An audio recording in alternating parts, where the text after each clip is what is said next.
Welcome to the Dave Pamah Show, the podcast that revives, restores, and awakens your innermost capabilities. You have the training and the talent to succeed, but do you have the guts to fail? I love what I do.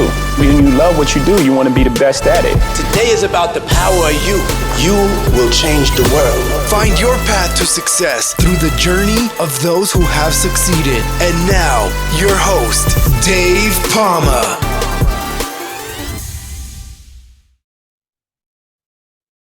Hi, welcome back to the Dave Pamah Show. And with me, I have a guest who is a film producer based in LA, but soon to move to London with more than 25 years experience developing, casting, and producing film and television content.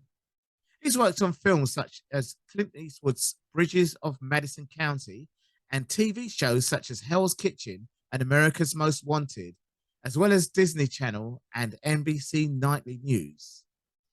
He's also a passionate philanthropist, and what he'd like to talk about on my show is how film can be used as a powerful storytelling tool for social good. James Axiotis, welcome to the Dave Pamah Show. Thank you, my friend. I'm pleasure to be here. Honored to be here. Pleasure to have you, James. Pleasure to have you. I don't know we had such a post chat. But we really got to try and concise this story now, this great story that you had. I'm just going to let you tell your story, how you got involved with movies, and then how you now flip the screen and want to come to London and make the story about, your philanthropist, about yourself, because I know you've got a story to tell about yourself when you're 2 years old. So we'll keep them into suspense. Okay. Let's get the concise version because I've only got about 25 minutes. I'll get right to it. So I was adopted from Greece in 1964. I didn't even know this story till I was much later in life. I was adopted by Greek Americans. Most people don't know from 1958 to 1965, Greece was any children that were deemed illegitimate, born out of the mothers were unmarried. My mother was illiterate, a housekeeper, keeping houses. She was probably 19, 20. So the government decided these women could not keep their kids. And so they basically shipped us out of the country, both for tax reasons. They didn't have to support the mothers. They didn't have to pay for the children. They didn't want these kids growing up in their country. So I find this all out at the age of 18. When I was 13 is the first time I was asked to do out here. There used to be a show called the ABC After School Special. And it was after 4 o'clock in the afternoon, kids would watch these movies about self-empowerment. Anyways, they asked my football team to be in this show, and it happened that the directors of this TV series were Greek, and they saw that on my helmet my last name was Greek. So then they said, you cannot just be an extra, now we're going to make you be an actor. And I was on set for 3 weeks, and the point was I didn't want to be an actor, but I just got the bug of like storytelling and being on set and doing these shows, and it was so exciting. So I even knew at 13, like, this is what I wanted to do. Fast forward to when I was 18, my father was very abusive, physically abusive, and this went on since from the time I was 10 till the time I was 18. We finally got huge.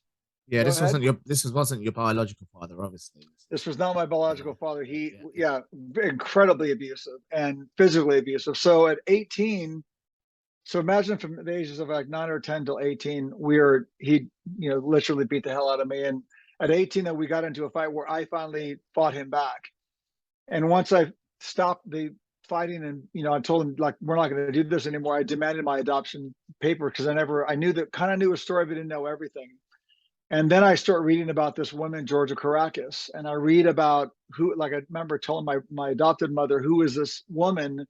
My mother said, it's not a woman, it was a girl. And your mother, unlike most mothers, showed up in court to say goodbye to you. And what I found out was after the hearing was over and they handed me to my adopted mother, my birth mother walked over and said, can I say goodbye to my son? She wanted to say a proper goodbye to me.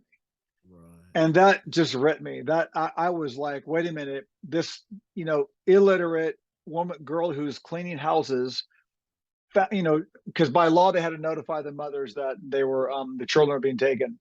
And she decides, I can't stop it. I have no right to be there other than I'm his mother. I'm going to go to court to say goodbye. And then it became, as I worked my way up in production, I wasn't afforded the opportunity to go into college, but I worked my way up into production. I was a young producer at NBC by the time I was 23.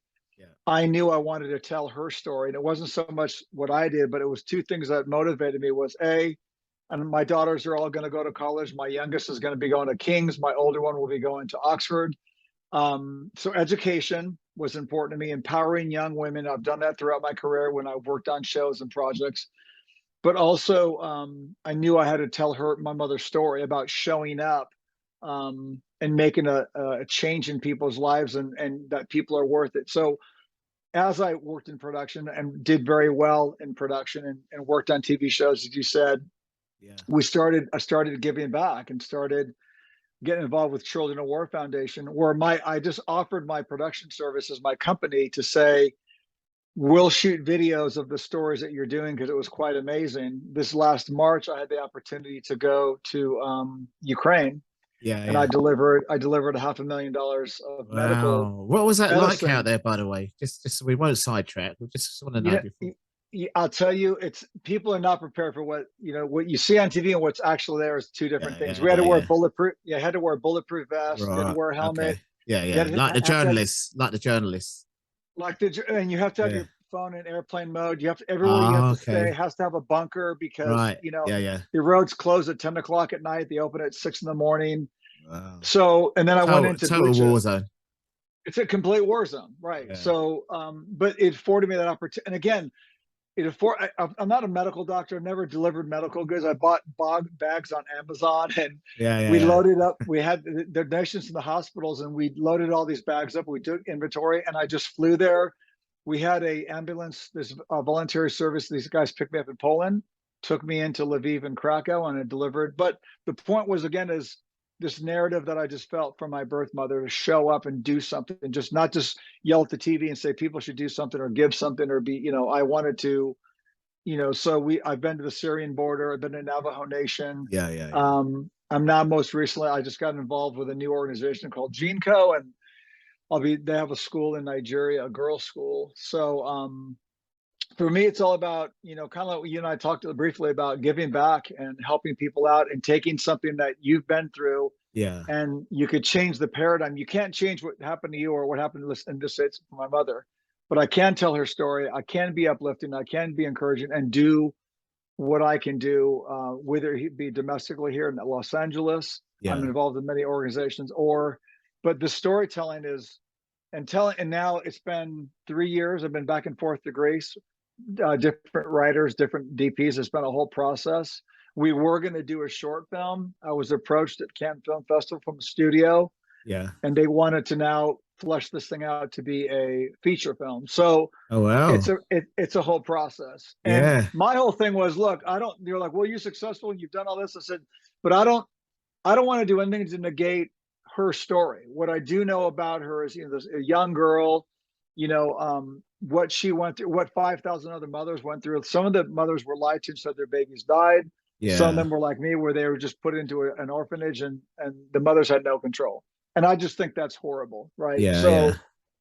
I just felt the story needed to be told, and not just like my story is so unique. There are other, not good stories as well.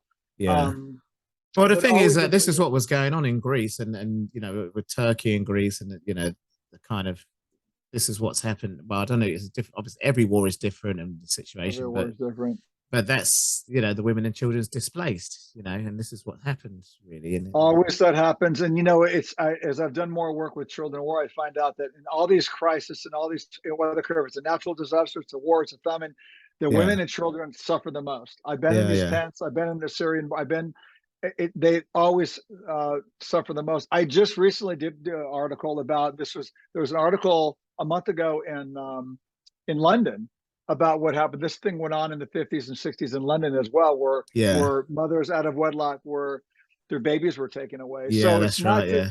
It's I mean, I know the culture back then, they're like, we're illegitimate. These are kids out of wedlock. And so they felt for the good of the mothers of the kids to take them away. So it's just absolutely horrific. It wasn't just Greece. The problem with the situation in Greece is most people didn't know about this outside of Greece, right? So it's a story where when I talk, I've been coast to coast. I lived in Florida. I've lived in the Midwest. I lived here.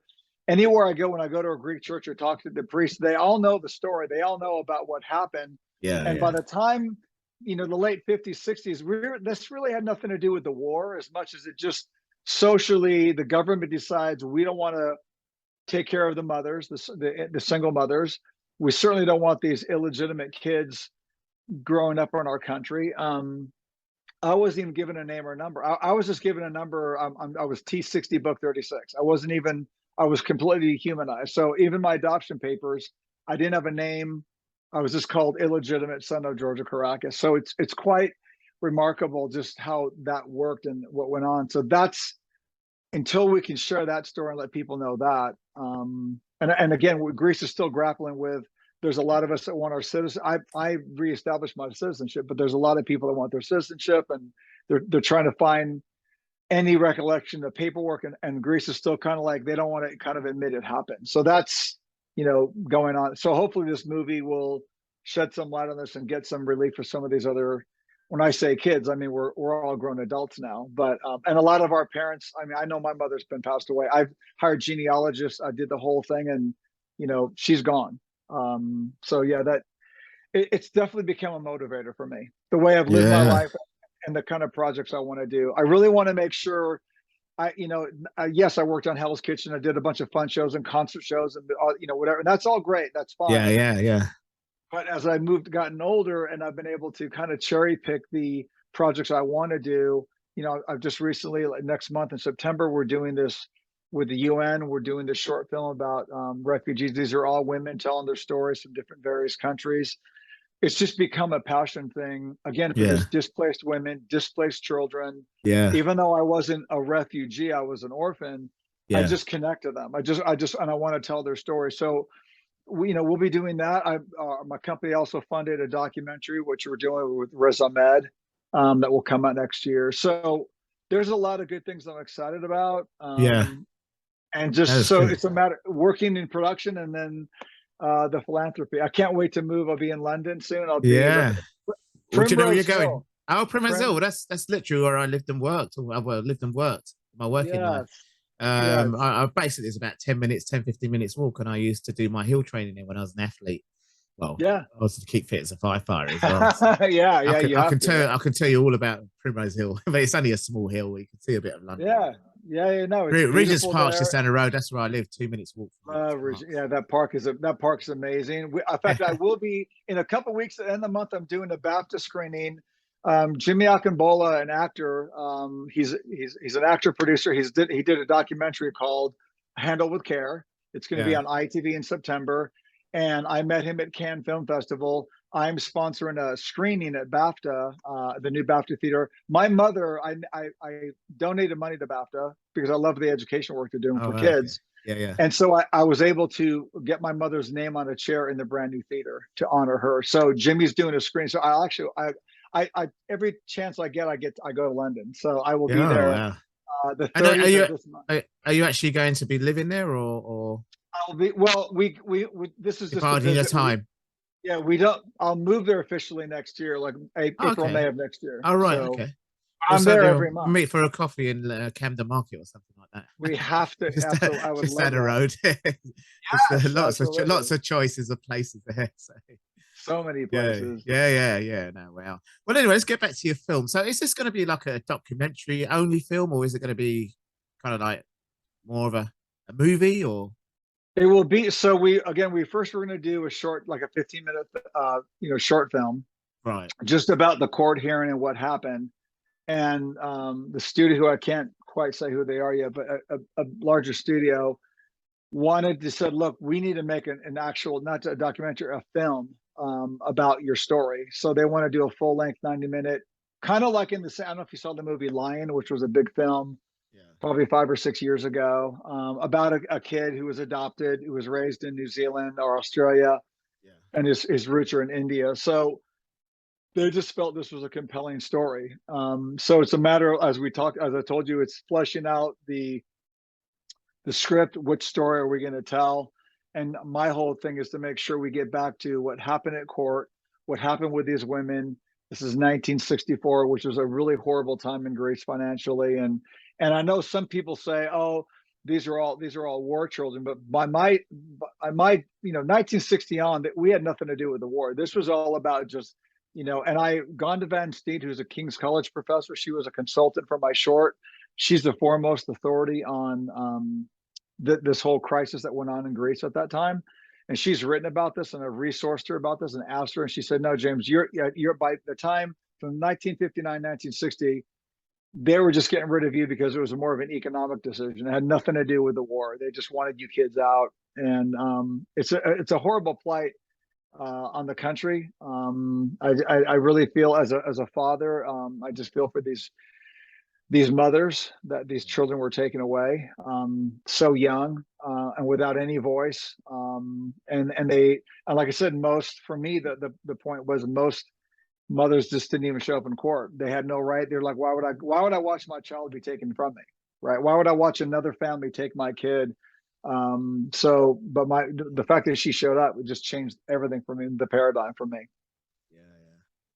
So I know you said, you've done all the, you've been there, seen it, done it with the films, and it's just like I've been there, seen it, done it with my own real life story, if you like, being an international athlete and obviously frontline firefighter in that area where you're going to move to and everything. But sure. What is it like working with, say, Clint Eastwood and doing Hell's Kitchen, and and then also doing these things, I will tell you this. Everyone asked me, number one on Hell's Kitchen. Gordon Ramsay is one of the sweetest, nicest men I've ever met. Yeah. And by the way, he's one of his bars is at the end of Primrose Hill. It's not far. Oh, really? Okay. Yeah. I'll tell you where it is in a minute. He's at the end of the road that I lived on. He's just literally. I mean, at that one thing I learned, whether it's Clint Eastwood, I could just go down the line of these great high-level actors or actresses or singers I've worked with. Yeah. What I've learned, I've told this to my daughters, when you treat them normal, when you're not just, oh, how are you doing, Mr. Eastwood? And you're just treating them like just normal person. Hey, you wanted to get a drink? Let's split a sandwich. All of a sudden you could tell they relax because they realize, oh, this person doesn't think I'm, walk on water. They're just a normal person, and you not go fan crazy on them. And Clint Eastwood, again, I did the casting for Bridges of Madison County with him. We were in Iowa. And, I remember we ordered lunch for one day and they messed up his order, and he got something, I got something. So I said, hey, you want to split my sandwich? And he says, oh my gosh, look, we're like a couple of kids at lunchtime, sharing up. And you forget, like, this is Clint Eastwood, right? This is just a normal person. Yeah. You realize, he's having chips. He goes, hey, you want some of my soup? Here's a salad. And we're splitting our salad. And he's a normal guy. So I've realized with most performers, most singers, most people I've interacted with, when you really, really, at the end of the day, they are just people. I would say 90% of them just want to be treated as such. They're very professional. It's a crazy business. And social media has made it a little bit worse because people can right away post and say, I was at a restaurant, I saw that, Clint Eastwood or someone didn't do something or was rude or didn't tip somebody. So I think the pressure's on these people now that even when I was growing up, that wasn't the case. So shared a cocktail with Jack Nicholson in a bar years ago in Beverly Hills. Again, sweetest, nice. I was actually in his movie Bridges of Madison, Postman Always Rings Twice. That was in 1980. Again, one of the sweetest guys, just very normal, not all the whole Hollywood fanfare. So most of them are very, very normal people, very secluded, very sheltered. They don't know who to trust. They don't know who's going to go crazy for them. But when you treat them normal, they're very nice people. And you'd notice different personalities with them. I mean, I come from a sporting, so I did sports, track and field really, but I got to know the big stars from when I was 12, 14 years old, so I've been around that all the time. So it is normal to me. That was my normal world of performers, as well as being in the fire service. So, the public are in awe when we do turn up and do something because they think our job is great and we've done a great service, which we do for a local community. But hey, real quick, really, congratulations on the women's soccer, man. That was amazing. I was watching that. I'm a huge fan. The Lionesses, that was amazing. We watched. I get all the London papers. We watched all the news here. We stream it a day later, but that was unbelievable. What an amazing story. What an amazing victory for London. So that was awesome. I mean, it's a landmark kind of sporting thing for a big. More reasons than just football being won in Wembley, because obviously with gender. And of course, football in America, women's football has been successful for a long, long time, and it's a long time coming in for women in Right, Europe, absolutely. not just UK. Yeah, no, that was absolutely. I was so. It's been It was. I accepted remember now. showing my girls. Oh my god, that was just amazing. And then you guys also, I know because I'm a big Eurovision. You guys get Eurovision Oh, next we get year. Eurovision, yeah, and that's interesting. So Well, of course, because Ukraine won it, they can't have it there. So, right, yeah, right. so we've got it because our man came second, and I'm hoping it's either. I hope it's. I heard it's either Manchester or Glasgow. There's 7 different cities they whittled down. I mean, I'm gonna go. I'll yeah. be there. I'm gonna go. We're going. I mean, Manchester's a good place. It's got a good arena there. Manchester will be amazing. Manchester will Yeah, be amazing. I yeah, was at it, and then I went out when I last time I was in London. I went out to Richmond because I know that's where they Ted Lasso, which is huge in America. yeah, Great little town. I mean, I mean, I cannot wait. I fell in love with it when I was there. I think 3 or 4 years ago, the first time I went out there, and I just fell in love with the country, man. The town. I love London. yeah, Love yeah, everything about it. I love the people, the production. You guys are sweeping everything for Emmys and movies and TV. Last year's, and I'm in the Television Academy and I'm in the Producers Guild. I'm on the board, but last year's Emmys, you guys pretty much swept everything. And only of the 4 major networks here, they only won 4 Emmys, and everything else was pretty much done in the UK. So you guys are the production value, the directing, the writing, the producing, the quality. No one can rival what's going on out there. No one. yeah, yeah. Oh, Even it's even great this. No, because I mean, I mean, the fact that what we're the short film we're doing for the UN, I'm going to have it colored. They said, "Oh, do you want to do this? You've done a lot, people in LA." I said, "No, no, I want to do all this in London. Everything's going to be oh, done out okay, there.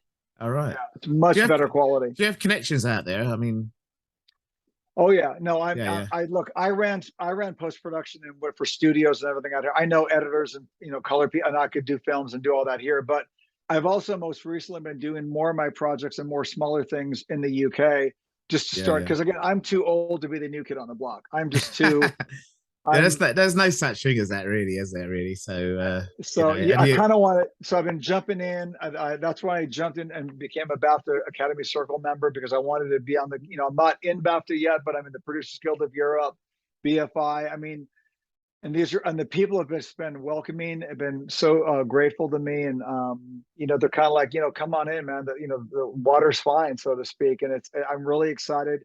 The production, the studios are booked and packed for years. So I'm very, very excited. I mean, obviously for my girls going to school there, but then yeah, for yeah, work, and then just the hub for me to travel internationally when I'm doing any work for the UN, or if I do yeah, anything yeah, for Children of War yeah. Foundation, I'll be so close. Yeah, London's a good place for that as well, and Great certainly for hub. where. Yeah, I mean, as I said, I lived literally where you lived, where I want to go and live. So I know. Well, Euston Station's having a big revamp, but you've got St Pancras, and you can get to the airport Yeah, quite easily, and stuff like that. So, and of course, absolutely. you got the night, well, the entertainment world, if you like, Uh, not far from there, So at Kensington and all the big, all of it, yes. yeah. And So there's so much I still have to. That's why literally, probably every week, every month going up until next May, I'll be out there for some event or something because and then we'll finally get our place in February, March. We'll probably all right, get our flat. So yeah, yeah, yeah, process. So yeah, no, very, very excited. yeah. So where do you see your career going now? I mean, obviously, like you said. I mean, you feel that it's moving to another stage because of age. I don't. I mean, as I say, I don't believe that, but because you can always go back and do the movies you wanted to do or the TV Sure. stuff. Clint Eastwood does. So, Yeah, no, so absolutely. I was approached. I'm probably going to be doing. Actually, next summer I'll be doing a romantic comedy. I can't say the name of the title yet. We're looking for yeah, locking our director, like a but we're TV doing or a film. for film. We're going to do a Okay, yeah, romantic comedy, and then in Ireland we're supposed to do a horror film in yeah, Ireland in the next fall. So right, yeah, I'll be doing films along with philanthropy, along with. So it's not just I don't want anyone to think I'll do my mother's story and then that will yeah, be yeah, it. yeah, yeah, yeah, I'm yeah, still going to doing stories, doing films, doing production is something I've been doing since I was 13. So I'm going to be a part of it one way or another. And then when I'm not doing that, then I'm going to either be out shooting productions and donating my services to different organizations around the world, helping these kids, helping education, women, girls, yeah, yeah, anywhere and everywhere. I'm not cherry picking countries. I'm excited to go to Nigeria, hopefully in November. Yeah. to go to this girls' school, and that's exciting. And just just kind of live in both worlds, so to speak. Yeah. No, excellent. That's great. So as I mentioned, you'd like to really talk about how film can be used as a powerful storytelling tool for social good. Could you elaborate more on that before you wind down in the next 5 minutes or so? I think the last probably 5 years, whether the film's on climate change, whether there's a film on injustice or a historical piece about the war or something that happened, we as storytellers are almost tasked with going out and digging up and finding these stories, right? We have to, and then because we bring awareness, and I keep saying this, and I know it's the paradigm's changing with social media, where kids are watching stuff on their phones, and we got to embrace that. I did a show for Facebook and Instagram. Yeah. And I realized even that it was a show called 365 Days of Love, but it was about what people loved and their passions. Yeah. And the point was reaching this new generation, because I'll be honest, my daughters may not go to movies or watch documentaries on global warming or climate change or other injustices that happen. Not yet. But they will watch a video or share a short video on their phone if it's 90-second. We still got to use social media and bring awareness where they say, hey, I didn't even know about this. I wasn't even aware of this. So we can lead stories that are not being told and make sure that future generations, that's kind of what I thought at my age, is legacy work, right? It's about what could I do to make sure that my kids and my grandchildren know about what's going on now with COVID, whether it's war, famine, whatever, you name it. The story needs to be told. They're not just going to learn it in school and history books. When they retain it, they'll remember it. When they get challenged or motivated to do something or change a career, it's because of a film or TV show. That's right. I've met so many people that say, oh, I saw this thing and I decided that's what I want to do. That's what I want to become. I want to get involved in that. And maybe it's a firefighter. Maybe it was, I've met some guys that were like, because of the 9/11 out here. And it was so like, I want to do that. I want to become an officer. I want to become a firefighter. Those people are amazing. And again, it was the optics of what they saw. And it was so powerful. And they said, and they made a career change, that they said, this is what I'm going to do. And so it's like the old Rocky movies, isn't it, really? Exactly. That's quite inspiring. So it got me outfitted in training. I was only 15, 14. There's nothing wrong with telling story entertainment. It's a rom-com. It's there's nothing wrong with that. We don't always have to preach and preach and preach. Yeah. But when we can, I think we're kind of responsibly, filmmakers should be thinking about not just fun, whatever movies, but also telling a narrative, telling a story. I'll end it with this. Miss Marvel just came out. It's about it's the first Pakistani. It's about this family from Pakistan, and she's a superhero, the daughter. And I know my younger daughter, Georgia, has a friend of hers. He's from Pakistan. His parents are immigrants. They get together every Thursday night when it was on. They watched this show because it was finally representation of them. And in the show, they talked a lot about the historical facts that aren't taught in schools out here about the partition and what happened in India. So that through a narrative of storytelling, and yes, it's a superhero, movie, it's Marvel, but they really touched on some very great topics that a lot of people didn't even know about. So, good on Disney for that, for saying, I'm going to use this platform in a way and share some history that a lot of people didn't know about. So I think that's responsible storytelling. And I think that's what we all need to be doing. Yeah, that's fantastic. That's a good way to round up the the episode. And it's a really, really great, really having the inspiring. I mean, I've had actors on there, but to actually do something like this, to give back in such a way. Yes.